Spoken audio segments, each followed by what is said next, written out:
Where your treasure is, there will your heart be also. God has given us unlimited treasures in His Word. Every time we open it, we can discover a new treasure or admire an old one. What will we find today? Let's dig in. Here's Carla Early with Treasure Hunt in the Word.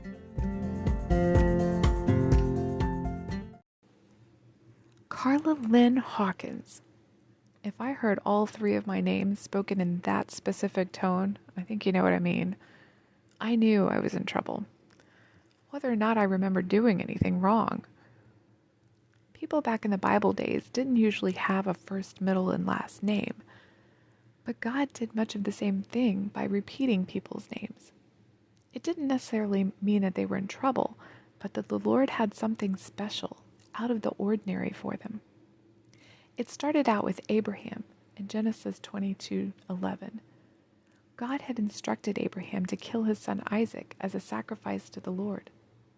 Abraham proved himself obedient, but just as his arm drew back with the knife, the angel of the Lord called out, "Abraham, Abraham," and gave him a substitute, a ram caught in the thicket. Then the Lord blessed him and reiterated the promises he had previously given him.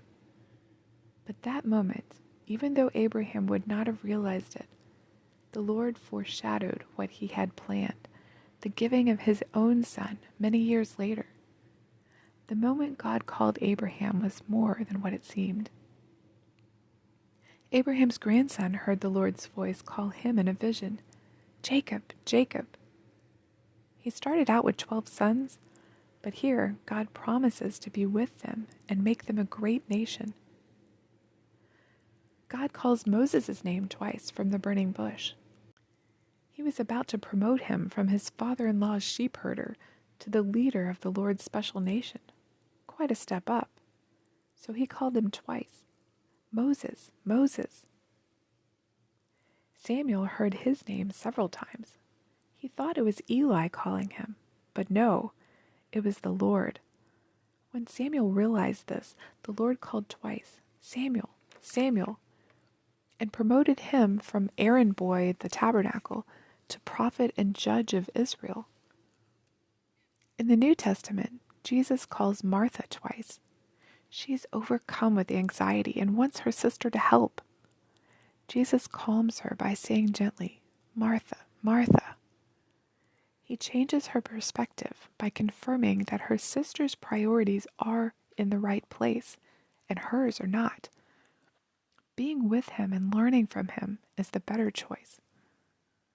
Later, Jesus doubled Peter's name, calling him Simon, Simon, and warning him that the temptation was coming. He also assured this beloved disciple that he had prayed for him. Jesus also called to Saul, later renamed Paul. He appeared to Saul in a bright light on his way to Damascus to persecute those following Jesus. "Saul, Saul, why are you persecuting me?" This was the beginning of Saul's call to follow Jesus and spread the gospel all over the Roman Empire. He went from persecutor to missionary. Now that's quite a promotion. The Lord called these people twice to get their attention, to reset their priorities, to give them promises, to change their perspective, to elevate their thinking and position, and to call them to discipleship.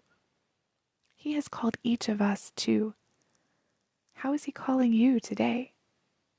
You can contact us at treasurehuntintheword@gmail.com.